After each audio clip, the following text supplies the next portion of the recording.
식사 맛있게 하셨어요? 예.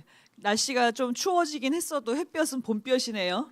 예, 그래서 이제 벌써 봄이 다 오고 있는 것 같습니다. 그래서 우리 모든 교회도 신앙생활도 하나님 아버지께서 부활의 봄을 허락하여 주실 줄 믿고 오늘도 같이 은혜 받으시겠습니다.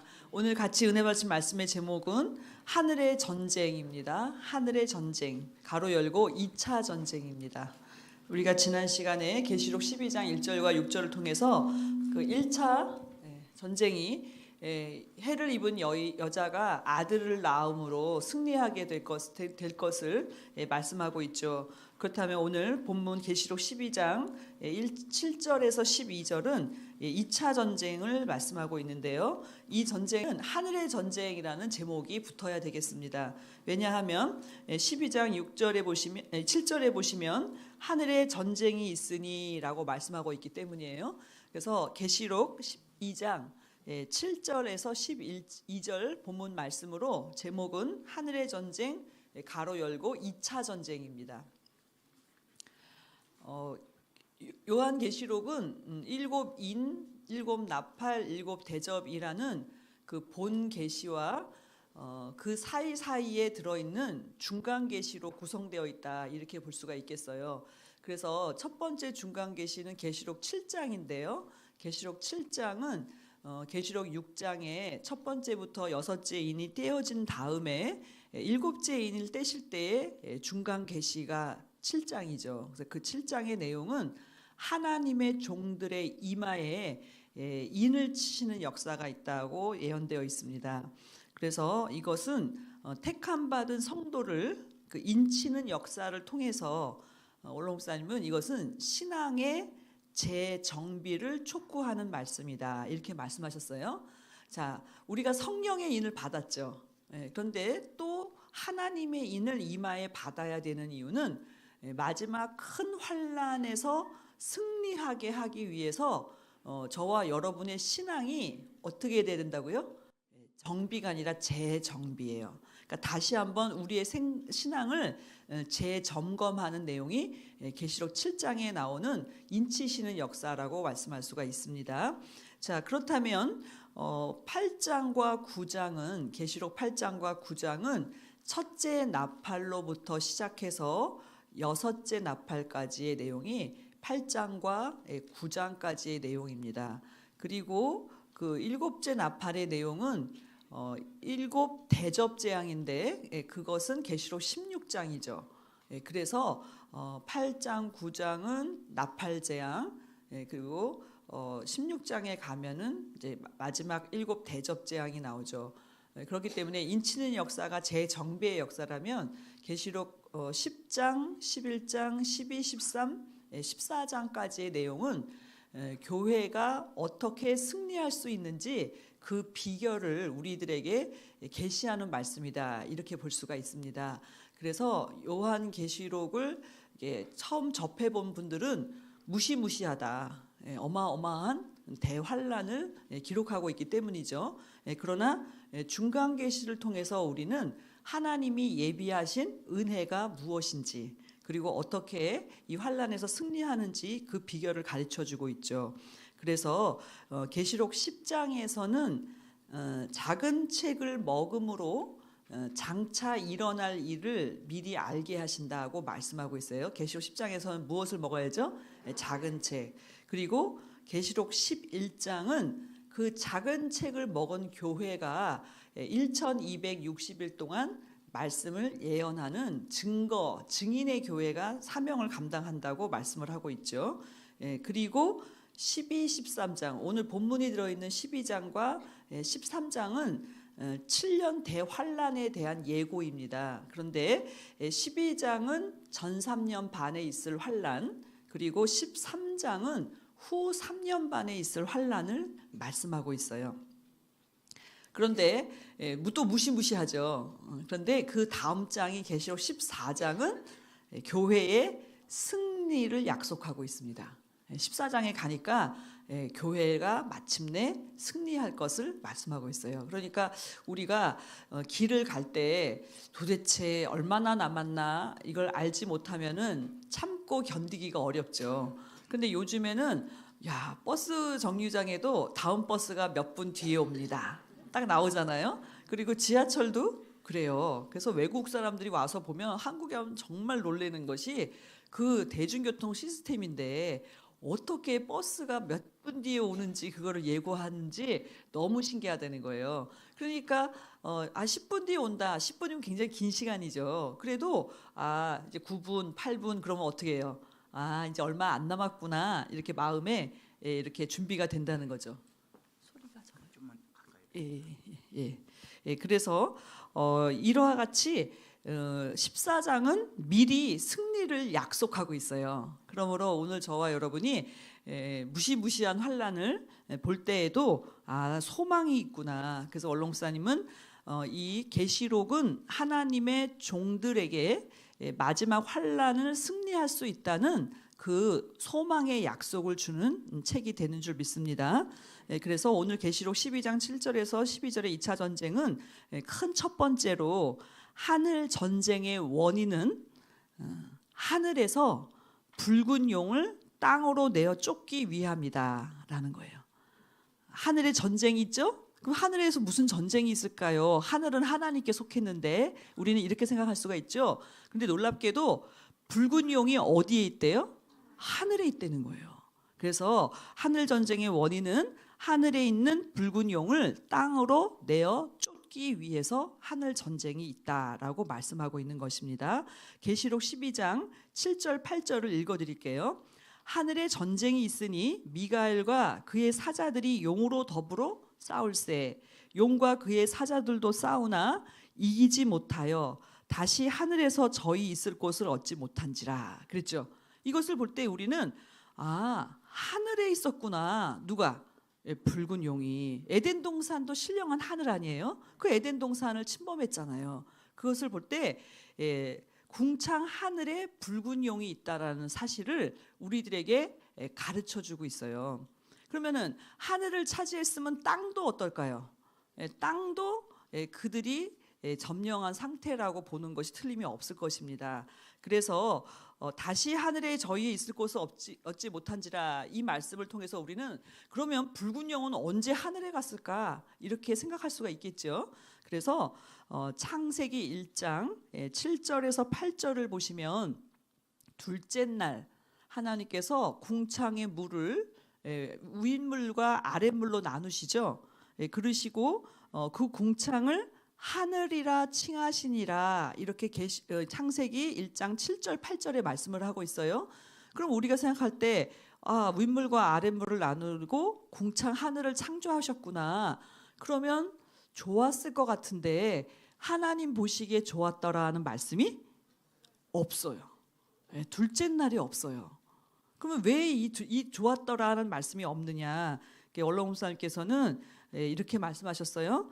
궁창 하늘은 공중의 권세 잡은 자들이 점령하고 공중 권세 잡은 자, 이건 좀 이따 성경 구절 말씀드릴게요. 하나님의 창조 목적과 구속의 목적에 도전하고 회방하기 때문에 하나님 보시기에 좋았더라라는 말씀이 없다는 거예요. 궁창 하늘. 자, 그래서 에베소서 6장 12절을 적어 놓으시고요. 에베소 6장 12절. 우리의 씨름은 혈과 육에 대한 것이 아니요 정사와 권세와 이 어둠의 세상 주관자들과 하늘에 있는 악의 영들에 대함이라. 그러니까 우리가 싸우는 싸움은 보이는 육의 싸움이 아니라는 거예요. 하늘에 있는 악의 영들과의 싸움이다. 그러면은 보이지 않는 악의 영들과 어떻게 싸우느냐? 그 영이 사람에게 들어가잖아요. 그렇죠? 그러니까 이러한 영적인 전쟁이 있기 때문에 하늘에 있는 전쟁이다. 이렇게 말씀하고 있는 거죠. 그러므로 이 붉은 용이 하늘에 있다라는 것은 참으로 놀라운 이야기입니다. 그래서 여러분들이 창세기를 보실 때 무에서 유의 창조가 아니라 개조하시는 역사라는 것을 우리는 창세기 1장을 보시면 알 수가 있어요. 참고로 요거는 들어두세요. 창세기 1장 1절을 보시면 태초에 하나님이 천지를 창조하시니라 이렇게 하늘과 땅을 창조하셨죠. 근데 2절에 문제가 있죠. 땅이 혼돈하고 공허하며 흑암이 깊음 위에 있고 하나님의 신은 수면에 운행하시니라. 그러니 하나님이 천지를 창조하셔서 그 천지에는 하나님의 신성이 깃들어 있어야 하는데 왜 땅이 혼돈과 공허와 흑암하냐 이렇게 물어봐야 되겠죠. 그래서 많은 신학자들이 창세기 1장은 난제 중에 난제다 이렇게 말하고 있어요. 그러나 이것을 자세히 살펴보면 하나님이 천지를 창조했을 때 혼돈, 공허, 흑암하게 창조하셨을까요? 그렇지 않죠. 하나님은 질서의 하나님이죠. 그리고 충만하신 분이에요. 그리고 빛이세요. 흑암이 아니죠. 그러므로 우리는 여기서 창조 시에 1장 1절에서 1장 2절 사이에 타락 사건이 있었구나라는 것을 알 수가 있어요. 근데 이건 아담 타락하고는 다르죠? 그래서 우리는 여기서 뭘 알 수 있냐면 아담 창조 이전에 이미 타락이 있었다라는 것이죠. 또 그 근거가 무엇일까요? 에덴 동산에 뱀이 들어왔잖아요. 그렇죠? 이것을 볼 때에도 타락 사건이 있었고 그러므로 하나님은 그 옛뱀 사단마귀 붉은 용을 궁창에 두셨다 이렇게 볼 수가 있죠. 그래서 그들이 공중 권세를 잡았다라고 사도 바울은 이렇게 기록한 것이죠. 그러면 하나님의 소원은 무엇일까요? 이 전쟁에서 승리해서 내쫓는 것이죠. 그래서 하늘을 어떻게 해야 되겠어요? 찾아야 되시겠죠.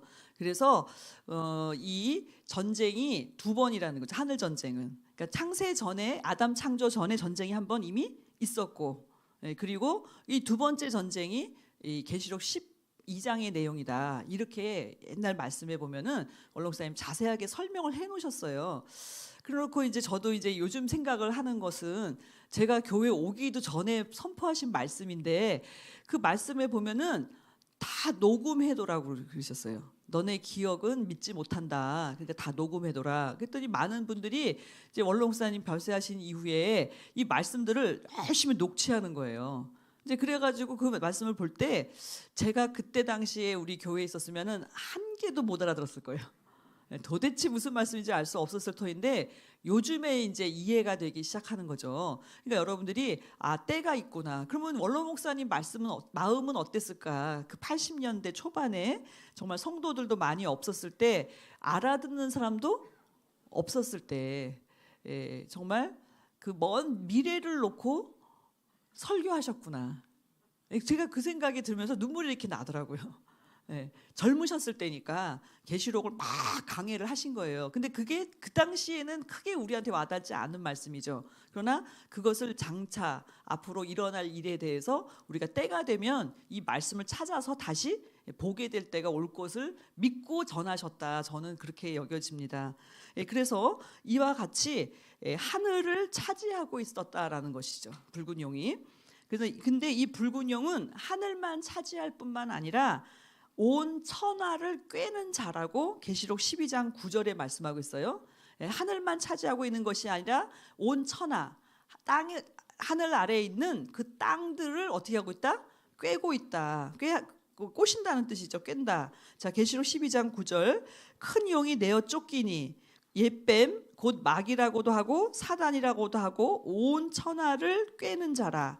땅으로 내어 쫓기니 그의 사자들도 저와 함께 내어 쫓기니라 이랬죠. 여기 보니까 어떤 자냐? 사단 마귀는 온 천하를 꿰다. 속여가지고 자기 수하로 만드는 거예요. 그래서 저 지난번에 우리가 공부한 것처럼 사울 왕도 여호와의 불의는 악신이 들어갔다 그랬잖아요. 그리고 사도였던 가룟 유다도 마귀가 그 마음에 예수를 팔 생각을 넣었다 그랬죠. 그러니까 이들은 틈만 나면 어떻게 해서든지 택한 백성이라도 영생을 얻지 못하게 하도록 타락하도록 어떻게 자기처럼 자기도 타락했거든요. 혼자 죽지 않는다는 거예요. 여러 사람을 꿰어낸다는 거예요. 혼자 망하고 혼자 죽는 것이 아니라 할 수만 있으면 택한 백성이라도 꿰는 일에 열심을 다해서 일을 한다는 거. 그래서 언론사님 많이 말씀하셨잖아요. 사단마귀는 잠도 안 자고 일하는데 너네 이렇게 잠을 자면 되냐고 이렇게 말씀하셨을 때 그 영이 계속 역사한다는 것을 말씀해주고 있죠. 그리고 세 번째로 이 영은 무슨 일을 이 사단마귀는 무슨 일을 하냐면 계시록 12장 11절 말씀을 볼 때 밤낮 참소하는 일을 해요. 참소한다. 자, 계시록 12장 11절 제가 읽겠습니다. 내가 또 들으니 하늘에 큰 음성이 있어 가로되 이제 우리 하나님의 구원과 능력과 나라와 또 그의 그리스도의 권세가 이루었으니 우리 형제들을 참소하던 자 곧 우리 하나님 앞에서 밤낮 참소하던 자가 쫓겨났고 그랬어요. 누구 앞에 있대요? 하나님 앞에서라고 돼 있죠. 밤낮 참소하던 자. 이 장면을 정확하게 기록한 것이 욥기예요. 자, 욥기 1장 6절에서 11절 적어 놓으시고요. 6절은 제가 읽어 드릴게요. 욥기 1장 6절. 하루는 하나님의 아들들이 와서 여호와 앞에 섰고 사단도 그들 가운데 왔는지라. 그러니까 하나님 앞에 하나님의 아들들이 서 있는데 그들 가운데 누구도 있대요. 사단도 왔다는 거예요. 그래서 하나님이 그래 너 어디 갔다 왔냐? 그랬더니 땅을 두루 다니면서 다녔대요. 그랬더니 하나님이 자랑하잖아요. 야, 내 종 욥을 봤느냐? 그같이 믿는 자가 없다. 그랬더니 이 사단이 그 참소할 게 뭐가 있어요? 믿음으로 볼 때. 그랬더니 아이고 하나님이 복 주시니까 잘 믿는 거라고. 만약에 걷어가 보셔 하나님을 욕하고 그렇게 될 거라고. 그럼 하나님 보실 때 아, 뭐 이런 게 다 있어. 너는 이렇게 믿음이 없냐? 책망 안 하시고 그럼 너가 한번 생명만 빼놓고 다 해보래. 아니 그러니까 이 참 아주 아이러니죠, 그죠? 하나님이 이 사단이를 어떻게 해야 되겠어요?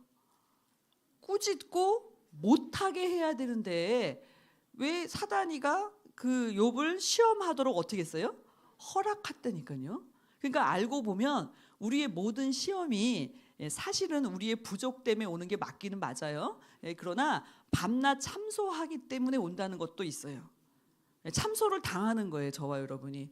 그러면 여러분이 생각할 때 밤낮 참소 당하지만 또 그 앞에는 우리를 중보하시는 분도 계시다는 거예요. 그죠?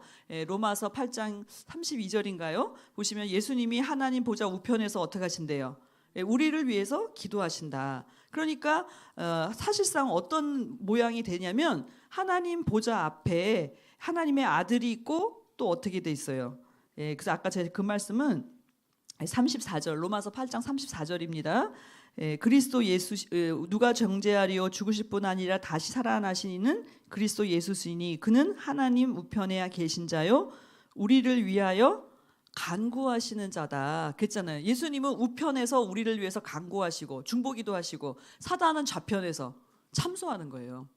하나님은 재판장이시고 그런데 사단이 참소할 때 하나님이 허락했다니까요. 근데 그는 뭐는 허락 안 했어요? 생명은 건드리지 말고. 그래서 욥에게 환란이 왔으나 우리가 생각할 때 그러면 하나님이 그 사단의 얘기를 들어준 건가? 우리를 사단에게 내준 건가? 이렇게 생각할 수도 있어요. 그러나 사단도 하나님이 어떻게 하신다? 이용하신다는 것도 아셔야 돼요. 그래서 여호와의 불의는 악신이라고 한 거예요. 잠언 16장 4절에 보시면 악인도 악한 날에 적당하게 하셨대요. 그렇다면 왜 욥이 하나님 보시기에도 흠이 없는데 사단이의 참소를 들으시고 시험하셨느냐 이렇게 생각할 수가 있죠. 그런데 욥기의 결론에 가보시면 욥이 그 시험을 이기고 몇 배의 축복을 받아요. 모든 것에 2배의 축복을 받잖아요. 그것은 무엇을 말씀해주고 있냐면 욥에게도 시험 받을 여지가 있었다 없었다? 있었다는 거예요. 그래서 욥이 뭐라고 고백하냐면 내가 지금까지는 주를 귀로만 들었더니 이제는 눈으로 보나이다. 그러니까 욥이 이런 의미예요. 예를 들어서 하나님이 우리한테 주시고자 하는 것이 100이 있다고 해보세요. 근데 욥이 받은 거는 80이에요. 그러나 80이라 할지라도 욥을 볼 때는 어떻게 그만큼 받은 사람이 없어요. 그러나 20은 아직 안 줬어요. 그래서 하나님이 그것마저도 욥에게 어떻게 했어요? 허락하셨어요. 그래서 이 시험에는 2가지 얼굴이 있다는 거예요. 분명히 참소의 대상이 우리가 될 수 있어요. 왜냐하면 우리가 흠이 없지 않기 때문이에요. 그러나 그 참소를 통해서 하나님은 우리를 어떻게 하신다? 완전하게 하신다는 것을 믿으시기 바랍니다. 그래서 그러나 하나님 보실 때 얼마나 괘씸해요. 밤낮 참수하니까 어떻게 된다? 쫓아내야 된다는 사실이에요. 그래서 어떻게 쫓아내시느냐 이것을 볼 때 사람이 쫓아내는 것이 아니라 큰 두 번째로 미가엘 천사장이 붉은 용과 싸워서 이겨서 하늘에서 땅으로 내어 쫓았다라고 기록하고 있어요.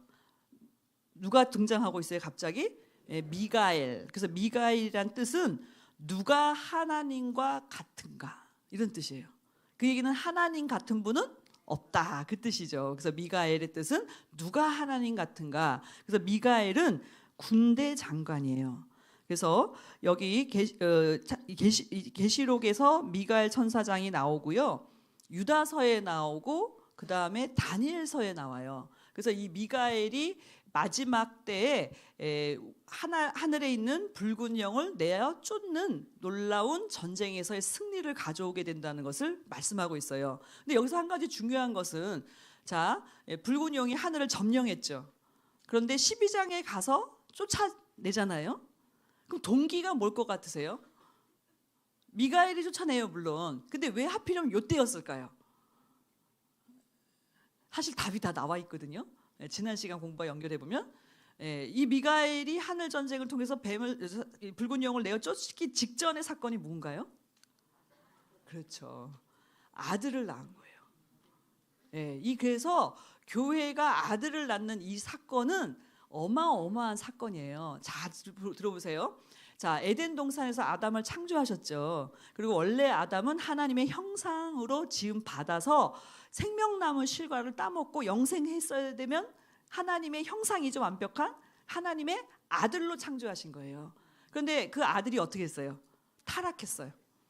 그러니까 하나님 입장에서는 뭘 잃어버린 거예요? 아들을 잃어버린 거예요. 그렇죠? 예수님이 이 땅에 오신 것은 하나님의 아들이 사람의 몸을 입고 와서 우리를 아들로 만들어 주시기 위해서 오신 거 아니에요? 그렇죠? 그리고 다시 오시는 목적은 그것을 완성하기 위해서 오시는 거잖아요. 그러니까 여기서 여자가 아들을 낳았다라는 것은 어마어마한 사건을 가리킨다. 그죠? 이것은 예수님의 초림 혹은 재림을 가리킬 수도 있고, 오늘 우리 성도가 말씀을 받고 죄사함을 예수님 십자가 피로 죄사함 받고 성령을 받아서 거듭나서 마지막 나팔에 우리가 마지막 말씀이 어떻게 된다어요? 변화된다고 했잖아요. 그러니까 우리가 이 아들로서 태어난다면, 그래서 보면은 제가 했잖아요. 남자는 아직 아니라 그랬죠. 계시록 10장에 19장 가야 남자예요. 철장 가진 권세. 그러나 12장에서는 아직 아이예요. 남자 아이예요. 그것을 볼 때 거듭나는 역사가 이렇게 큰 일이구나 하는 것을 알 수가 있어요. 자, 무슨 말씀이냐면 어저께 우리가 원로 목사님 설교 들었죠. 옛사람은 벗고 새 사람을 입자 그랬잖아요. 그럼 옛사람은 뭐예요? 죄와 사망으로 얽매여 있는 우리의 죄악된 옛사람이죠. 근데 그리스도 어떤 옷으로 새 옷을 입는 거예요? 그리스도로 옷 입는 거예요. 그럼 내가 어디 안에 들어가는 거예요?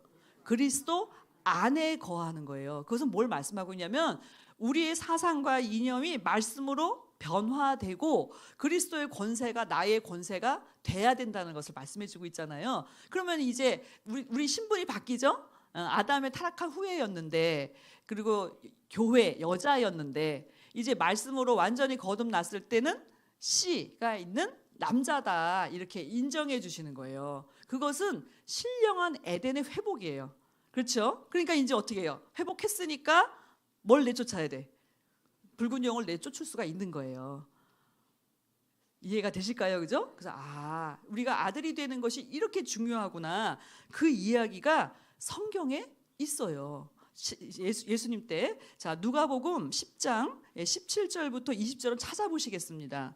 이거 누가복음에만 있어요. 자, 누가복음 10장 17절에서 20절. 어떻게 해서 붉은 영이 땅으로 내어 쫓길 수가 있느냐. 그러니까 그것은 다른 말로 하면 성도에게 달려 있다는 거예요. 오늘 저와 여러분에게 달려 있다고 해도 과언이 아니죠. 자, 누가복음 10장 17절에서 20절, 먼저 17, 18절을 같이 읽겠습니다. 시작. 기뻐 돌아와 가로되 주여 주의 이름으로 귀신들도 우리에게 항복하더이다.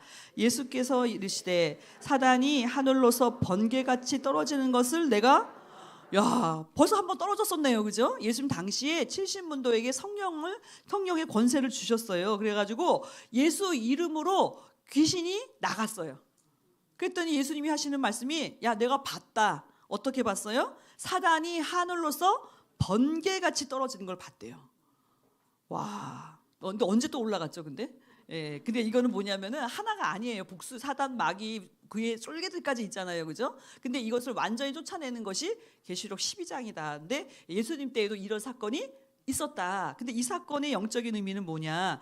19, 20절이에요. 자, 누가복음 10장 19, 20절. 내가 너희에게 뱀과 전갈을 밟으며 원수의 모든 능력을 제어할 권세를 주었으니 너희를 해할 자가 결단코 없으리라. 아멘이죠. 그러나 귀신들이 너희에게 항복하는 것으로 기뻐하지 말고 너희 이름이 하늘에 기록된 것으로 기뻐하라. 그랬죠? 그러니까 하늘에 있는, 여기 보니까 사단인데 여기 또 귀신들이라고 돼 있잖아요. 그러니까 70문도가 가서 성령으로 귀신들을 내쫓은 거예요. 그러니까 하늘에서 사단이 번개같이 떨어졌죠. 그러면 승리한 거 아니에요? 요 순간만큼 승리한 거예요? 그랬더니 너희의 이름이 어디에 기록됐대요?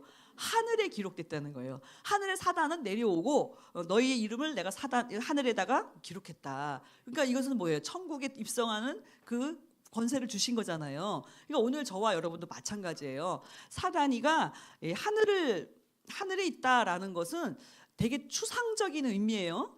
그러나 이것은 무엇을 우리한테 우리 개개인으로 볼 때는 어떤 의미로 이해할 수 있냐면, 저와 여러분의 시민권은 어디에 있습니까? 하늘에 있잖아요. 근데 사단이가 그것도 침범할 수 있다 없다? 있다는 걸 얘기하는 거예요. 저 보이는 저 하늘만 얘기하는 게 아니에요. 몇 년 전에 교회에서 잘못된 영의 역사가 있었어요. 그래서 그것을 이제 원로 목사님께 보고를 드리러 갔어요. 그랬더니 들으시더니, 야, 그 사람한테 사단이 들어간 지 7년 됐다 그러시는 거예요. 그러면서 그 어느 교육자가 그걸 나한테 와서 보고한 적이 있냐고 막 화를 내시는 거예요. 그러면서 설명을 하시는 거예요. 어떻게 설명하시냐면은, 그분이 말만 하면 좀 유명한 분이에요. 그리고 이렇게 그 교회에서 많은 일도 하신 분이에요. 근데 이제 설명을 이렇게 하시더라고요. 사람들이 너가 제일 잘 믿는다. 너가 헌금 제일 많이 했지. 그리고 너가 제일 잘 깨닫고 제일 잘 가르쳐. 너같이 복 받은 사람이 누구냐. 이렇게 사람들이 옆에서 계속 칭찬을 해줬대요. 그랬더니 이 사람이 자기도 모르게 으쓱했대. 그 순간 사단이가 들어갔다는 거예요. 그래서 볼 때마다 경고를 해주셨대요. 야, 너 잘 믿어라. 그러면 아유, 아버지 저 잘 믿고 있어요. 걱정하지 마세요. 막 이러대는 거예요. 근데 당신은 몇 번은 경고해줬다는 거예요. 너 잘 믿어라, 잘 믿어라. 근데 그랬는데 결국은 이제 그 일이 터진 거죠. 그랬을 때 너무 무서운 거예요. 그러니까 저와 여러분이 아셔야 돼요. 나도 사단의 표적이 될 수가 있다. 왜? 하늘을 점령하고 있기 때문에. 그러니까 지금 내어 쫓기까지는 어떻게 해요? 아직도 우리는 영적인 싸움을 해야 된다는 것을 알 수가 있어요. 그렇죠? 그러니까 사단이가 뭘 제일 좋아하냐면요, 교만한 사람을 제일 좋아한대요. 우쭐하기 때문에. 그때 틈이 딱 생긴다는 거예요. 그래서 오늘 저와 여러분이 교만해서는 절대 안 되는구나. 그래서 칭찬하지 마세요. 성경에 나오잖아. 있어요, 없어요? 칭찬으로 실현한다고 그랬거든요. 그러니까 제가 딱 들었을 때 언론사님께서 저한테 설명을 쫙 해주시는데 뭘 조심해야 되는지 알겠더라고요. 저를 칭찬하는 사람을 제일 조심해야 된다. 그래서 그 칭찬하는 거, 그 사람을 교만하게 만드는 거 절대 안 된다는 거예요. 그래서 여러분들이 나도 그렇게 되지 말고 남도 그렇게 만들어서는 안 되겠구나. 저는 이제 그렇게 생각이 들어요. 그래서 여러분들이 칭찬할 때 기도해 주세요. 그렇게 되지 않게. 그렇잖아요. 그리고 나도 그렇게 되지 않게. 그래서 옆에서 좀 얘기해 주는 사람도 필요해요. 왜냐하면 자기가 자기를 잘 못 봐요. 그렇죠? 내 눈이 달렸지만 내가 나를 보나요? 못 보거든요. 그러면 두 가지 방법이 있어요. 거울로 보거나, 말씀을 통해서 나를 비춰보거나, 아니면 다른 사람이 봐주거나. 그래서 누군가가 나한테 이렇게 책망을 하거나 권면을 하거나 이렇게 말했을 때 그것은 복이라고 생각하셔야 돼요. 칭찬하는 사람은 좋고 나를 권면하는 사람은 싫죠. 그러나 사실은 반대로 생각하셔야 된다는 거예요. 그래서 얼렁 목사님께서 저희 교육자들한테도 얘기하실 때 이런 얘기 많이 하셨어요. 너는 너를 좋아하는 사람만 좋아하면 목회 실패한다. 너를 싫어하는 사람이 말해주는 것도 들을 줄 알아야 성공한다. 그런 얘기를 많이 하셨어요. 그러니까 오늘 저와 여러분도 마찬가지죠. 사람인지라 나를 사랑해주는 사람이 좋고 믿게 바른 소리 해주는 사람이 좋지 않죠. 그런데 잘 생각해 보면 그 말을 해주는 사람도 굉장히 감사한 거예요. 제 경험상으로 볼 때 정말 싫은 사람한테 말해주지도 않아요. 회개할까 봐 겁나서. 저 사람이 회개할까 봐 겁나는 거예요. 그러면 절대 얘기하게 안 돼요. 무슨 말씀인지 아시죠? 그죠? 그러니까 누군가에게인가 권면을 한다 할 때는 애정이 있는 거예요. 예? 애정이 없으면 못 한다니까요. 제가 그걸 느꼈어요. 예수님이 회개할까 봐 겁난다고 그랬을 때 아니 무슨 예수님이 이런 얘기를 다 하시나? 저는 처음에 그렇게 생각을 했어요. 근데 회개하기에는 죄가 너무 중하거나 돌이킬 수 없을 때 그렇게 얘기하시는 건데 저와 여러분이 그래서 그 책망받는 것마다 빛으로 나타나잖아요.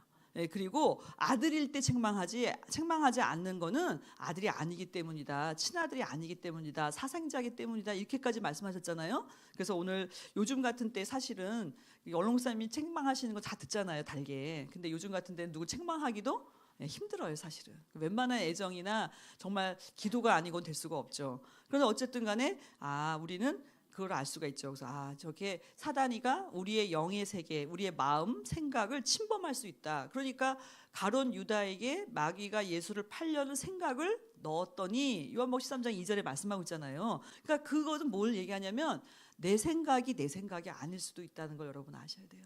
이것이 사단 마귀가 나한테 주는 생각은 아닌가. 예를 들어서 시기 질투 나는 거.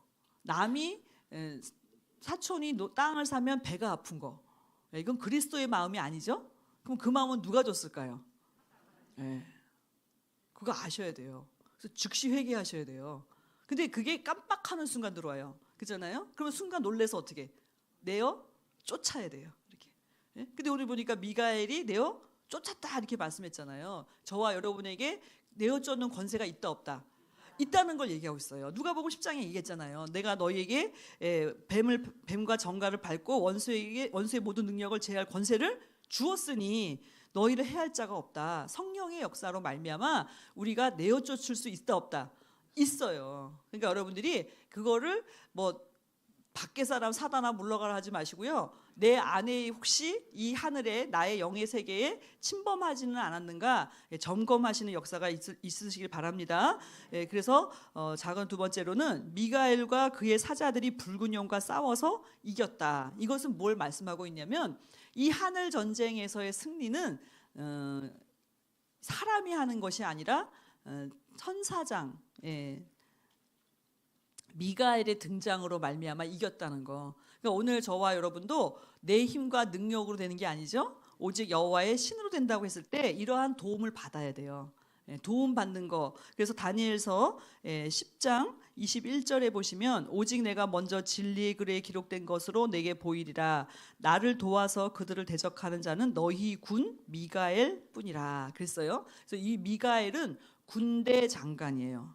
그래서 다니엘 12장 1절에 보시면 그때 내 민족을 호위하는 대군 미가엘이 일어날 것이요 이렇게 돼 있죠. 이거 볼 때 그 택한 성도를 호위하는 대군 미가엘이다. 그러니까 사단 마귀와 싸우는 군대 장관이면서 우리를 호위하고 있다는 사실을 기억하기 바랍니다. 그래서 또 환란이 있으리니 개국 이래로 그때까지 없던 환란일 것이며 그때 내 백성 중 무릇 책에 기록된 모든 자가 구원을 얻을 것이라 그랬죠. 그러니까 하늘에서 이 붉은 용과 사단 마귀를 내어 쫓아서 그 아까 그 앞에 보니까 아들을 낳았죠. 근데 그 아들이 어디로 올려간다 그랬어요? 하나님과 그 보좌 앞으로 올려갔다 그랬잖아요. 그러니까 그 아들이 그 자리를 회복하니까 어떻게 된 거예요? 용은 쫓겨나는 거예요.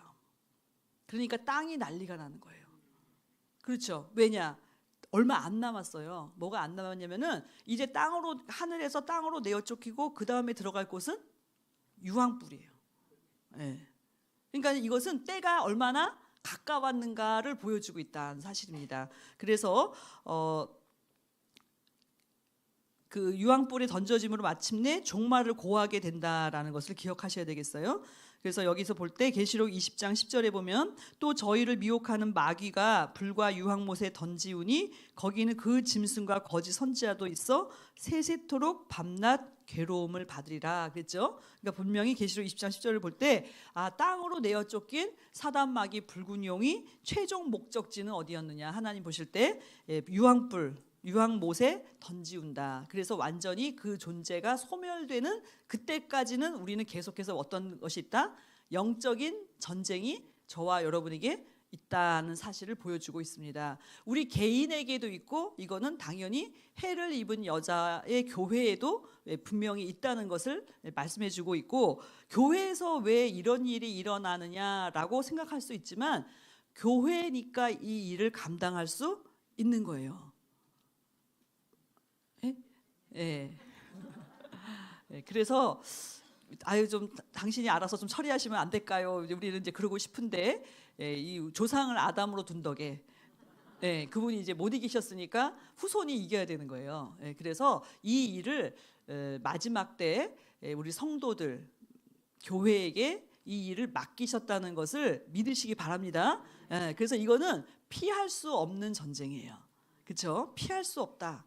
그래서 피할 수 없으면 즐기라는 말이 있는데요. 그러니까 차라리 뭐 안 듣고 안 보고 안 나오면 편하죠.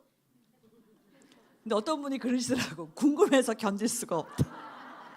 영상으로만 보는데 그 다음 게 뭐였는지 너무 궁금해서 에잇 하고 나오셨다고 하더라고요. 아니 꼭 영상으로 예배를 드릴 수 있으니까 안 보고 안 듣고 그냥 보고 싶은 거 볼 수 있는데 궁금해서 견딜 수가 없대요. 그렇게 되셔야 돼요, 그죠? 그리고 이거는 누가 대신해 주는 것이 아니라 미가엘 저기 군대 장관도 아들을 낳아서 하늘로 올리우니까 개입하신 거 아니에요, 그렇죠? 이겨준 게 아니에요. 아들은 누가 낳았어요? 여자가 낳았어요. 그리고 보좌 위로 올라갔어요. 그래서 하늘을 회복하니까 그때서야 개입을 하시는 거예요. 그것을 볼 때 이거는 우리가 이 싸움에 직접 참여해야 된다는 것을 알 수가 있어요. 이 전쟁은 피해서 되는 전쟁이 아니구나. 그리고 이 날을 학수고대하고 계시다는 것도 알아야 돼요. 언제부터? 아니 6,000년 에덴 동산 사건부터 시작해서 그때 진 것을 지금 회복하기 위해서 6,000년을 기다리시는 거 아니에요. 그러니까 이제 우리가 막 옛날에 우리 내주께 찬양 부를 때 6,000년 한을 이루어드리겠다고 막 찬송을 했어요. 아니 다 하셨잖아요, 찬송, 그죠? 근데 지금이 이때라 그러는 거예요. 그러니까 어디를 가서 피하겠어요. 그러니까 여러분들이 마음을 재정비하셔야 돼요. 뭐 누군가 하겠지, 내지는 뭐 언젠가는 오겠지, 내 때는 아니겠지. 아니죠. 우리 때라는 것도 말씀해주고 있죠. 그래서 이것은 전쟁이다. 그런데 싸워서 이기는 비결까지 오늘 본문에 있어요. 그래서 작은 세 번째로 여러 형제가 또 싸워서 이겼다고 말씀하고 있어요. 그러니까 미가엘과 그의 사자들이 싸워서 이겼는데 누구도 이겼다? 여러 형제가 이겼다. 자, 계시록 12장 11절에 있습니다.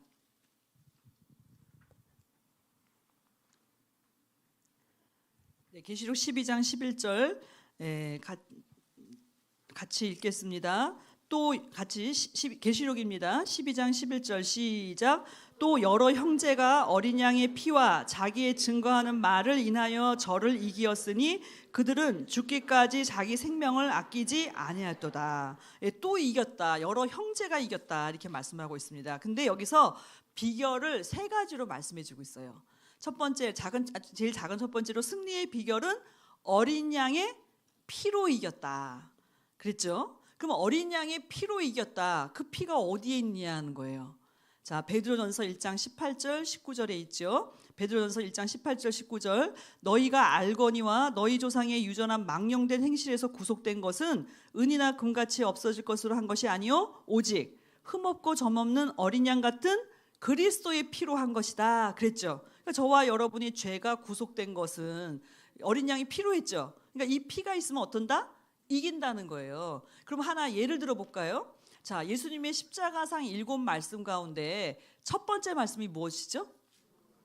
그렇죠. 누가복음 23장 34절에 보니까 아버지여 저희를 사하여 주옵소서 자기 하는 것을 알지 못함이니이다. 진짜 몰랐을까요? 몰랐을까요? 알고 죽인 거예요, 사실은. 그렇죠? 근데 왜 이렇게 기도하셨냐면 모르는 것으로 간주해야 죄를 사할 수 있기 때문이에요. 네. 그래서 얼롱사님은 하나님은 어떤 하나님이시냐 할 때 하나님 성품 가운데 우리가 잘 모르는 게 하나 있어요. 간과하시는 하나님이에요. 간과라는 말은 보고도 못 본 척, 알고도 모르는 척 이렇게 하시는 거예요. 그래서 예수님이 아버지 저것들 다 싸그리 다 처치해 주세요. 그러면 2000년 전에 끝났어요. 우리는 이 자리에 있을 수도 없어요. 근데 어떻게 하셨어요? 모르는 거니까 용서해 달라고. 그러니까 그 용서가 효력이 있을까요, 없을까요? 잘 들으셔야 돼요. 어떻게 효력이 있는 거냐면요. 자, 예수님 십자가 달릴 때 누가 십자가에 달았나요? 로마 군병이. 로마 군병이 그런 권세가 없잖아요. 빌라도가 명령했어. 근데 빌라도한테 가서 부탁한 거는 유대인들 대제사장들이에요. 근데 유대인들한테 판 거는 가룟 유다예요. 가룟 유다가 나갈 때 몇 같이 있었던 것은 12제자예요. 다 동기동창해 보니까. 그렇죠? 그러니까 모든 사람의 죄가 예수님한테 가 있는 거예요. 전 인류가 예수님한테 죄 졌어요. 그러면은 예수님이 한마디만 하면 끝나는 거예요. 근데 민사소송은요. 그 피해자가 소송을 취하해버리면 끝나요. 형사는 아니에요. 민사는. 그러니까 예수님이 아버지한테 이거 취하해달 괜찮다고 내가 용서할 테니까 아버지 용서해 주세요. 그렇게 했을 때 어떻게 했어요? 그래서 아버지여라고 부르잖아요. 그죠? 아들로서 부탁하는 거예요. 그랬더니 그 기도가 상달이 됐잖아요.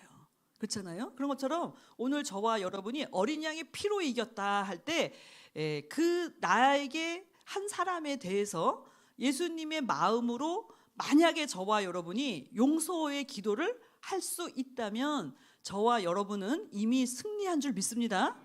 같이 가서 한 대 때려주는 거는 승리가 아니에요. 그건 분풀이 하는 거예요. 근데 그 사람의 영혼을 위해서 내가 회개할 자인 것처럼 만약에 기도했다. 여러분은 이미 이긴 거예요. 그 사람이 받을만 하면은 받을 거고 안 받으면 할 수 없는 거예요. 그러나 그 복은 나한테 돌아오는 거예요. 그러므로 우리가 어린 양의 피로 이겼다. 추상적인 얘기가 아닙니다. 이것은 실질적으로 예수님께서 십자가상의 7말씀을 통해서 승리하신 것처럼 저와 여러분도 이 말씀이 저와 여러분의 입에서 나와야 돼요. 그래서 두 번째로 그들의 증거하는 말로 이겼다고 말씀하고 있어요. 무엇으로 이겼다? 증거하는 말. 자, 어린 양의 피가 이미 있었기 때문에 승리가 온 거죠. 그런데 그것을 어떻게 했대요? 이 형제들이 증거했다는 거예요. 말했다는 거예요. 그러니까 예수님의 피가 이긴 것처럼 그 형제도 어떻게 해요? 이겼다는 거예요. 아셨죠? 그래서 저와 여러분에게 뭐가 있어야 되냐면요. 예수의 증거가 있어야 돼요. 증거. 증인은 증거가 있는 사람이 증인이에요. 그럼 오늘 여러분에게 예수님의 십자가 피의 증거가 있습니까? 그런 것 같기도 하고 아닌 것 같기도 하고 일단 그렇다니까 그런가 보다 이제 지금까지 왔잖아요. 근데 이제부터는 실전에서 그렇게 써먹으셔야 돼요, 그거를. 아셨죠? 그래서 어디까지 가야 되냐면은 용서는 할 수 있어요. 근데 만약에 여러분 보고 엘리엘리 라마 사박단이라고 해보세요. 그게 무슨 얘기냐면 나의 하나님 어째 나를 버리셨나이까. 예수님이 무슨 버림을 받아. 그렇잖아요. 근데 버림받는 우리를 위해서 대신 버림당했다는 거예요. 그거는 좀 힘들죠. 첫 번째 말씀에서 7번째까지 가기까지요. 아주 난코스예요. 십자가 7말씀은. 근데 저는 귀에 못이 박히도록 들어서 언젠가는 우리가 이걸 할 수밖에 없을 때가 오겠다. 그런 생각을 합니다. 그렇잖아요. 지금도 마찬가지잖아요. 내가 언제 이렇게 아침에 막 나와서 막 이렇게 제가 요즘 저를 봐도 신기해요. 어떻게 하다 이렇게 됐을까? 이렇게 볼 때 이거는 강권적인 은혜잖아요. 그죠? 내가 하려고 애쓰고 노력해서 안 돼요. 그렇게 할 수밖에 없는 은혜를 주신다는 거예요. 그래서 바로 어린 양의 피와 그것을 증거하는 자기들의 말로 인해서 이겼다는 거예요. 그래서 오늘 저와 여러분도 계시록 14장 12절에 보시면 성도의 인내가 여기 있나니 저희는 하나님의 계명과 예수 믿음을 지키는 자다. 계명을 지키고 믿음을 지키는 자가 바로 끝까지 싸워서 이길 수 있다. 그 비결을 가르쳐 주신 거예요. 아셨죠, 그죠? 네, 그래서 여러분은 어린 양의 피와 그의 증거하는 말들로 이겼다. 그 다음에 세 번째 비결은 무엇이었느냐? 죽기까지 자기 생명을 아끼지 않았다. 자, 계시록 12장 11절 하반절에 있죠. 또 여러 형제가 어린 양의 피와 자기의 증거하는 말을 인하여 저희를 이기었으니, 붉은 용 사단 마귀와 싸워서 이겼다는 거예요. 그들은 죽기까지 자기 생명을 아끼지 아니하였다. 여기 아끼다라는 그 본문에 보면 나나주의 2번이 있어요. 거기 보면 아끼다라는 말이 헬라어로 사랑하다라는 뜻이래요. 뭐를 사랑해요? 자기 생명을 사랑하는 것을 버렸다는 거예요. 아끼지 않았대, 사랑하지 않았대. 그것은 예수님이 하신 말씀이에요. 사실은 요한복음 12장 25절에 자기 생명을 사랑하는 자는 잃어버릴 것이요, 이 세상에서 자기 생명을 미워하는 자는 영생하도록 보존하리라 그랬죠. 그러면 이건 무슨 뜻이냐면요, 이런 뜻인 것 같아요. 제가 생각할 때는, 자, 여러분 자기를 사랑하시죠? 얼마나 사랑하세요? 네. 뭐 다 아시죠? 예. 내 남편도 사랑하고 그 아들 딸도 사랑하고 다 부모님도 사랑하지만 그 내가 없으면 아무것도 없는 거잖아요, 사실은. 사실 그래서 사람은 누굴 제일 사랑하냐 물어보면은 자기를 제일 사랑해요. 그렇죠? 근데 어떻게 해야 자기를 미워하고 자기 생명을 아끼지 않을 수 있느냐? 사랑하기는 사랑하는데 영원하지는 못해요. 그렇죠? 그러니까 어떻게 하시냐는 뜻이냐면, 너의 그 유한한 생명, 죄로 인하여서 죽을 수밖에 없는 생명이잖아요. 요거는 버리고, 버리면 내가 그리스도 안에 있는 영원한 생명으로 바꿔줄게, 이렇게 얘기하시는 거예요. 그렇죠? 뭐 자기를 미워하라고 해서 뭐 자기를 학대하라는 뜻이 아니에요. 나에게 생명이 있기 때문에 내가 존재해요. 그러나 내가 죽으면 끝이냐? 아니에요.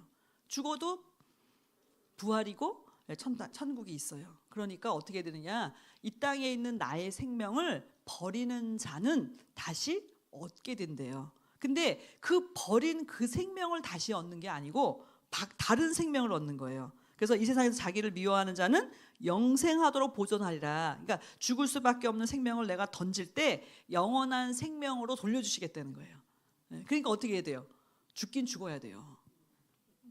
죽긴 죽어야 되는 것 같아요. 그죠? 그래서 한 번 죽는 것을 정했다 그랬을 때는 내가 죄로 인해서 죽는 거냐, 뜻을 위해서 죽는 거냐, 차이가 있어요. 그렇기 때문에 여러분들이 이 사람들은 죽기까지 자기 생명을 사랑하지 않았기 때문에 이겼다는 거예요.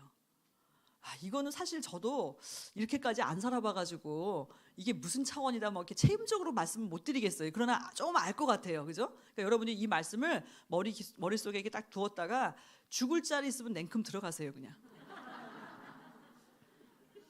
그 원롱사께서 한번 이런 얘기 하셨어요. 야, 저한테 그러시는 거예요. 야, 만약에 너가 십자가를 질 일이 있으면 딴 사람 들어가기 전에 네가 땡큼 들어가래요. 근데 그 당시에는 아멘을 못했어요. 무슨 말씀인가? 웬만하면 피하고 싶죠, 그죠? 근데 그 다음에 가신 다음에 제가 그래서 이해를 했어요. 그래서 생각할 때 십자가는 슬프고 고통스럽고 그럴 것 같은데요, 의외로 괜찮아요. 의외로 괜찮고 또 계속 지다 보면은 또 습관이 좀 돼요. 뭐 저도 100%는 안 해봤는데요, 해보니까 좋더라고요. 그러니까 여러분들이 이제는 조금 생각을 바꾸어서 한번 재정비를 한번 해보세요. 근데 이게 제가 이렇게 말씀드리는 게 참 저도 되지 못하고 말씀을 드린 것 같아서 너무 송구한데요. 분명히 여기에 성경에 나왔잖아요. 죽기까지 자기 생명을 아끼지 않은 자는 반드시 이긴다. 이 말씀 세 가지 비결을 말씀하고 있죠. 그러니까 이것은 영적인 세계에서의 승리만이 아니라 우리 이 땅에서 우리 성도가 쟁취해야 될 그 승리의 비결을 우리한테 세 가지로 말씀을 해주고 있습니다. 자, 이제 큰 세 번째로 마지막이에요. 그러나 땅으로 내어 쫓겼죠? 그러니까 땅은 어떻게 됐을까요? 땅과 바다는 화가 있다, 이렇게 말씀했어요. 땅과 바다는 무엇다? 화 있다. 왜냐하면 마귀가 자기 때가 얼마 못된 줄을 알므로 크게 분내어 너희에게 내려갔음이라 그랬잖아요. 여러분, 모기가 언제 제일 독이 많은지 아세요? 예, 언제 모기가 제일 독하냐면 가을 모기가 독해요. 여름 모기보다. 왜 그런가 봤더니 이제 얼마 안 됐어, 죽을 날이. 그래서 어찌하든지 빨아서 피를 저장해 갖고 새끼를 쳐야 돼요. 네, 그래서 가을 모기가 겨울 모기는 더 무서워요. 그러니까 이게 무슨 얘기냐면 때가 얼마 안 남았기 때문에 자기의 씨를 남기기 위해서 어떻게 해요? 끝까지 난리를 치는 거예요. 그렇기 때문에 땅과 바다가 어떻게 돼? 큰 화가 있다는 거예요. 왜냐, 하늘은 이제 평정이 됐죠. 그래서 하늘에 거하는 자는 어떻게 해요? 즐거워하라. 예? 그러나 땅과 바다는 화 있을진저 마귀가 자기 때가 얼마 못된 줄을 알므로 크게 분내어 너에게 내려갔습니다. 그러니까 사실은 난리가 나는데, 그래서 마귀가 땅으로 내려왔기 때문에 세상 인심은 갈수록 더 악해지게 돼 있다라는 거예요. 좋은 세상 오기는 예전에 글렀어요, 보니까. 왜냐, 마태복음 24장 12절에도 불법이 성함으로 많은 사람의 사랑이 어떻게 된대요? 식어지리라. 또 누가복음 21장 25절에도 누가복음 21장 25절 1월 성신에는 징조가 있겠고 땅에서는 민족들이 바다와 파도의 우는 소리로 인하여 혼란한 중에 곤고하리라. 아니, 바다와 파도의 우는 소리 낭만적이지 않나요? 그러니까 그 파도가 바다가 아니구나라는 것을 알 수. 타락한 세상에서 많은 사람들이 죽겠다, 못 살겠다, 힘들다, 그런 이야기들이, 땅의 민족들이, 그런 일들이 마지막 때 아주 창궐하게 되는데, 그 이유는 바로 마귀가 땅으로 내어 쫓겼기 때문이다. 그러니까 저와 여러분이 사실은 얼렁쌈 계실 때는 너무 좋았잖아요. 왜 좋았느냐? 그러니까 생각해 보니까 뭐 싸울 일도 없고 특별히 별로 원수도 없고 그냥 은혜 받고 하라는 대로 하고 되면 또 되고 순종하면 또 일이 또 잘 되고.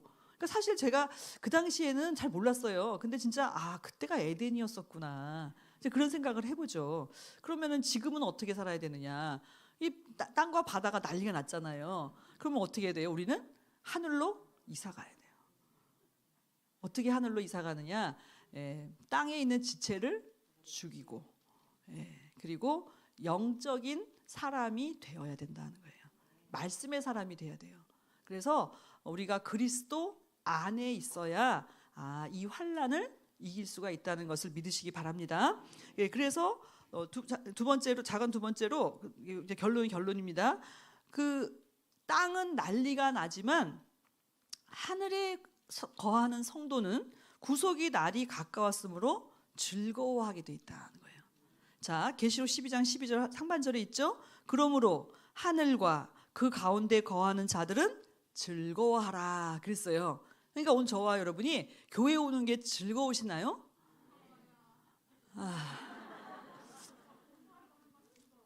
공부하는 건 즐겁고 여기 나가면 더 힘들고. 아까 찬양하시는 김효진 전도사님 얘기가 맞는 것 같아요. 제일 얼굴이 밝으세요, 앞에서 볼 때도. 그런데 이 즐거움과 기쁨을 가지고 나가야 돼요. 그래서 이겨야 돼요, 나가서. 그게 이제 날마다 훈련이에요. 옛날에는 한 번, 두 번 있을까 말까 한 게 이제 매일이에요, 매일. 강훈련을 하고 있어요, 지금. 여러분들이 진짜 강훈련하고 있는 거예요. 그것은 뭐냐면은 날이 그만큼 가까웠기 때문에 훈련이 세지는 거예요. 아셨죠, 그죠? 사실은 평안하고 안전할 때 저도 솔직히 그랬어요. 원로목사 말씀 요즘에 영상을 들을 때마다 저거 분명히 하셨던 말씀인데 왜 처음 듣는 말씀 같지? 너무 많죠. 왜 그런가 봤더니 그때는 너무 매일 주시니까 여상하게 들었던 것 같아요. 솔직히, 그죠? 그래서 귀한 줄 모르고 또 그냥 또 주시겠지. 오늘 못 들으면 내일 또 듣겠지. 이렇게 너무 이렇게 나태하고 게으른 생활을 했었다는 거를 예배를 드릴 때마다 느껴요. 근데 그때는 그래도 냅뒀어. 그때는 괜찮았어요. 괜찮기 때문에. 근데 지금은 막 어떤 말씀을 주시나 막 목이 빠져라 들으면서, 저도 어저께 말씀을 들으면서 무슨 진짜 꿀송이 같이 달다. 야, 여자가 애를 뱄는데 순산을 할 것이냐, 난산을 할 것이냐, 사산을 할 것이냐, 얼마나 실감이 돼요. 그렇잖아요? 저와 여러분은 어떻게 해야 돼요? 해를 입은 여자가 아들을 순산한다니까요. 그쪽으로 가셔야 돼요. 그죠? 순산하게 해주신다. 믿으셔야 돼요. 그러니까 지금은 그 말씀 하나가 너무 귀해가지고 날마다 듣고 마음속에 새기고 적고 막 그런다니까요. 아, 그때 그랬으면 얼마나 좋았을까. 근데 그때는 그때가 아니었어요. 예, 너무 풍족한 때였어요. 근데 지금은 너무나 우리가 공고하기 때문에, 그렇기 때문에 여러분들이 뭘 아셔야 되느냐, 이런 일이 일어나고 있잖아요. 자, 그래서 누가복음 21장 28절에는 이런 일이 시작하거든 일어나 머리를 들라, 너희 구속이 가까웠느니라 하시더라. 그랬죠. 야, 이런 일 보면 때가 그만큼 가까웠으니 머리를 들라, 이렇게 말씀하고 있습니다. 그래서 이 환난과 이 엄청난 축복이 동시에 진행되고 있다는 것을 요한계시록 11장 19절이 말씀하고 있어요. 왜 갑자기 11장으로 안으로 내려가느냐 할 때, 이것은 시간 순으로 볼 때는 계시록 11장 19절은 앞에 있죠. 그러나 내용적으로 볼 때는 뒤에 있어요. 이것은 내용으로 볼 때는. 그래서 여러분 찾아보세요. 이거는 요한계시록 11장 19절이 원로 목사님께서 아주 강조하신 구절이에요. 자, 읽겠습니다. 요한계시록 11장 19절 시작. 이에 하늘에 있는 하나님의 성전이 열리니 성전 안에 하나님의 언약궤가 보이며 또 번개와 음성들과 뇌성과 지진과 큰 우박이 있더라. 자, 이 말씀은 마지막 나팔 때에 일어날 그 재앙 중에 있을 일을 예언하신 말씀이에요. 자, 어떤 성전이냐? 하늘에 있는 하나님의 성전이 어떻게 된대요? 열린대요. 그리고 그 성전 안에 무엇이 보인대요? 하나님의 언약궤가 보인대요. 사실은 아실지 모르겠지만 아시죠? 언약궤가 있어요, 없어요? 없어요, 예수의 성전에는. 근데 있다는 거예요. 그래서 이것은 무엇을 말씀하고 있냐면, 저와 여러분에게 이것은 매우 영적인 의미도 되는데, 자, 언약궤는 무슨 상징입니까? 예, 하나님의 임재의 상징이에요. 하나님은 언약궤 뚜껑 속죄소 사이에 계신다 그랬잖아요. 그리고 그 언약궤 안에 있는 세 가지 성물은 부활과 변화를 예표하고 있어요. 그렇다면 이 언약궤가 이스라엘 백성 출애굽했을 때 앞서갔죠. 그래서 언약궤가 이스라엘 백성의 쉴 곳을 찾았다, 이렇게 말씀했죠. 민수기 보니까. 그리고 그 언약궤가 어디까지 인도했어요? 가나안 땅까지 인도했잖아요. 요단강을 갈랐죠. 그리고 가나안 땅까지 인도했어요. 그것은 뭘 말씀해주고 있냐면, 하늘의 성전에 언약궤를 보여주신 것은 하나님께서 당신의 택한 백성들을 책임지고 보호하시고 인도하시겠다라는 비전을 보여주신 거예요. 마지막 어마어마한 7째 나팔 때 대접이 쏟아지는 환난 가운데 언약궤가 보인 거예요. 그러나 반대로 또 번개와 음성들과 뇌성과 지진과 큰 우박이 있다 그랬죠? 이것은 다 하나님의 심판의 도구예요. 그러니까 마지막 이 어마어마한 환난이 있는 그때에 하나님의 성전이 열리고 언약궤가 보이게 된다. 하나님의 특별한 임재와 우리를 인도하시는 역사가 있다 없다? 있다라는 걸 보여주는 거예요. 그래서 이 구절이야말로 요한계시록을 축약한다면 이 구절도 해당이 돼요. 아셨죠? 그러니까는 이 환란, 그러니까 이것을 볼 때 우리는 무엇을 알 수 있냐면요, 하나님이 가만 생각해 보니까 왜 우리를 보호할 수밖에 없는가. 저는 오늘 이제 계시록 12장을 통해서 이해한 건데, 보세요. 그 타락이 있었잖아요, 아담 창조 전에. 그러니까 하나님의 수건 사업이에요, 이 타락 문제 해결하는 거는. 근데 이것을 누구를 통해서? 사람을 통해서 이 일을 해결하시겠다. 그러니까 우리랑 한 팀이야. 그렇죠? 예, 하나님이 우리 적이 아니고 어떻게 해요? 한 팀이에요. 왜냐면 우리가 이제 이 내용을 알았죠. 오늘 어마어마한 걸 아신 거예요. 하늘 전쟁에서 붉은 영을 내어 쫓는 게 만세 전에, 태초에 그 하나님이 그 수건 사업이구나. 근데 지금 그걸 우리한테 가르쳐 주시고, 야, 같이 이기자. 왜? 미가엘과 사자들만 이긴 게 아니라 형제들도 같이 이기잖아요. 그러니까 우리가 볼 때 하나님이 이 싸움에 개입하시니까 이기겠어요, 지겠어요? 이거는 말도 헛나와요. 따놓은 당상이에요. 그리고 당신이 이기게 하겠어? 그냥 방관하시겠어요? 이기게 해요. 그러니까 당신과 우리가 한 팀이라니까요, 지금. 아셨죠? 그죠? 그러니까 반드시 승리한다는 것을 믿으시기 바랍니다. 여기서부터는 믿음의 영역이에요. 성경에는 이미 돼 있잖아. 못 믿은 것도 병이라고 맨날 그러신 게, 이게 믿어질 때 마음에 평강과 평화가 와요. 솔직히 말씀드리면 파도와 우는 소리 때문에 시끄러워요, 사실은. 근데 그 와중에 우리는 뭐가 있어야 돼요? 하늘에 거하는 자들은 기뻐하고 즐거워하라. 그래서 저는 아침에 출근할 때마다 이런 노래를 불러요. 나는 행복합니다. 나는 행복합니다. 진짜 그렇게 불러봤더니 괜찮더라고요. 솔직히 말씀드리면 왜 불렀냐면 너무 출근하기가 싫었어요. 아, 오늘도 또 가서 막 이렇게 한번 이게 트라우마가 생기면은요, 또 가서 이걸 당해야 되고 또 막 이렇게 해야 되나 사실 있거든요. 사람인지라. 근데 하루는 그래도 생각해 보니 어제보단 오늘이 나은 것 같고 그래요. 그래서 그냥 근데 노래를 불렀더니 신기한 거는 뭐냐면요, 이게 말이 창조가 되는 것 같아요. 아, 그날은 너무 행복하더라고요. 진짜로. 아셨죠, 그죠? 아니, 내 아버지 집에 내가 왔는데 왜 행복이 안 할 수가 있어요? 예? 왜 파도의 소리 때문에 그런 건데, 저와 여러분은 하늘에 거하는 자가 될 줄 믿습니다. 그래서 이 사순절 기간 동안에 저와 여러분이 이 문제를 일단 다른 사람, 뭐 교회 이거는 알아서, 또 세상 법은 알아서 하시고, 우리가 할 수 있는 건 뭐예요?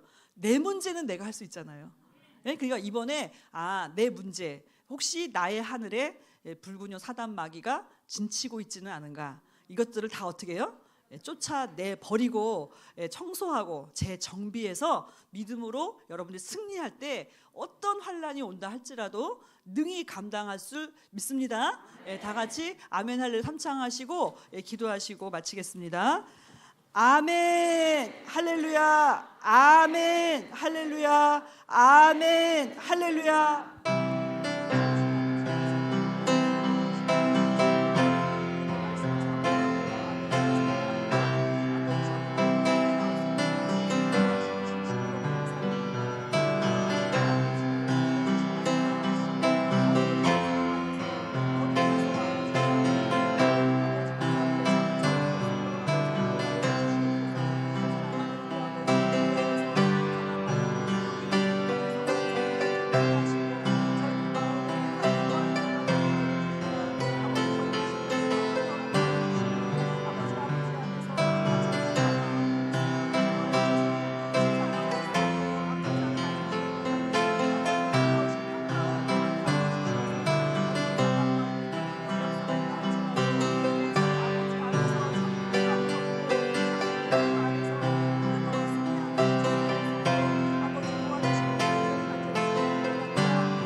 계셔서 역사의 주인이 되시고 만인간의 생사복을 주관하시는 우리 아버지 하나님, 은혜를 진심으로 감사드립니다.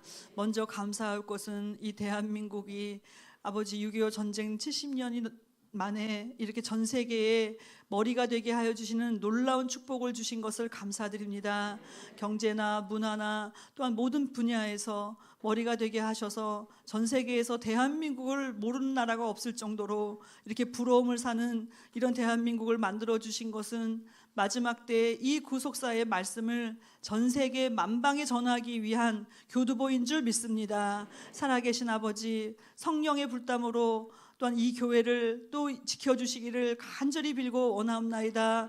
우리 평강제일교회 피로 값주고 사셔서 오늘날까지 부흥하게 하시며 많은 환난 중에도 이렇게 기뻐하며 감사할 수 있도록 놀라운 비밀을 저희들로 하여금 깨닫게 하여 주시니 아버지 진심으로 감사함을 드립니다.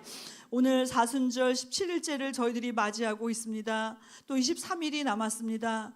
아버지, 이 사순절 기간 동안에 정말 저희들 속에 옛사람을 처분할 수 있도록 도와주시옵소서. 십자가 구속의 은총으로 말미암아 거듭날 수 있도록 아버지 인도하여 주셔서 이제는 내가 산 것이 아니라 내 안에 그리스도가 사신다라는 고백이 저희들의 고백이 될 수 있도록 우리 아버지 인도하여 주시옵소서.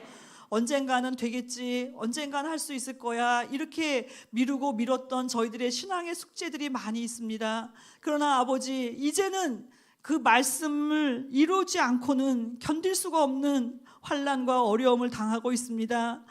이때 기도하지 않으면 보는 거나 듣는 거나 모든 것이 죄를 지을 수밖에 없습니다.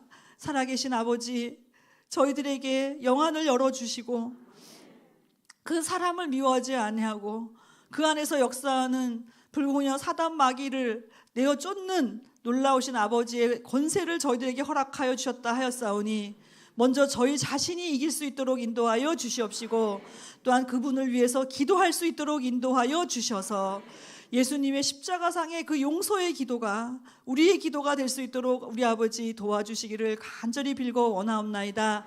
그래야 해서 사단 마귀에게 지지 않게 하시고 미워하는 것도 죄라고 하셨사온데 저희 속에 점도 흠도 없기를 바라시는 그 아버지의 그 놀라우신 불꽃 같은 눈동자로 저희의 심령을 살피시는 줄 믿사오니 이 사순절 기간 동안에 응답받고 해결받을 수 있도록 인도하여 주시옵소서.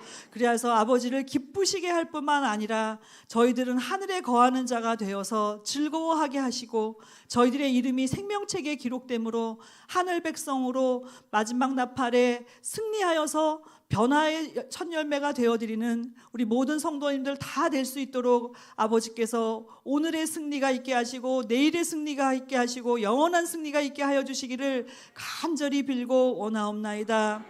이 시간 저희 자신과 또 저희의 가정, 직장, 또 우리의 구역, 지구, 교구, 또 기관을 위해서 아버지 간절히 기도합니다.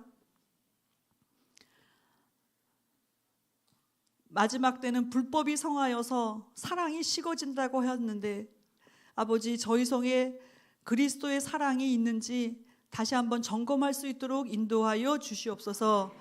예수 그리스도의 마음을 품으라고 말씀하여 주셨사오니 아버지의 마음, 그리스도의 마음을 품을 수 있도록 인도하여 주셔서 저희들의 생각과 말과 행위가 사단에게 잡히지 않도록 도와주시옵시고 오직 기도로 승리하는 우리 모든 성도님들 한 사람 한 사람 다 될 수 있도록 우리 아버지 인도하여 주시옵소서. 아버지, 우리 교회를 위해서 간절히 기도합니다. 해를 입은 신령한 교회, 우리 평강제일교회가 마침내 아들을 순산하여서 하늘을 회복하는 그런 축복을 저희들에게 허락하여 주시옵소서. 아파서 애써 부르짖는 가운데 있사오나 마침내 아들을 순산하는 기쁨을 허락하여 주셔서 저희들 아버지의 승리가 저희의 승리가 되게 하여 주시고 또한 아버지의 놀라우신 그 축복을 저희들 다 받아서 저희의 이마에 어린 양의 이름과 아버지의 이름이 새겨지는 놀라운 기적을 허락하여 주시옵소서. 이 환난 중에 놀라운 승리를 저희들에게 약속하여 주신 것을 감사드립니다. 이 말씀이 우리 각자에게 승리의 보장과 언약이 되는 줄 믿사오니 언약으로 인쳐 주시어서 저희들의 남은 생에 끝까지 인내하며 끝까지 기도하며 믿음으로 끝장을 보는 우리 모든 성도님들 다 될 수 있도록 도와주시옵소서. 기도한 대로 이루어 주심을 믿고 감사드리오며 존귀하신 우리 주 예수님의 이름으로 감사 기도드리옵나이다. 아멘. 하늘에 계신 우리 아버지여, 이름이 거룩히 여김을 받으시오며 나라의 마옵시며 뜻이 하늘에서 이룬 것 같이 땅에서도 이루어지이다. 오늘날 우리에게 일용할 양식을 주옵시고 우리가 우리에게 죄 지은 자를 사하여 준 것 같이 우리의 죄를 사하여 주옵시고 우리를 시험에 들게 하지 마옵시고 다만 악에서 구하옵소서. 대개 나라와 권세와 영광이 아버지께 영원히 있사옵나이다. 아멘. 네, 감사합니다.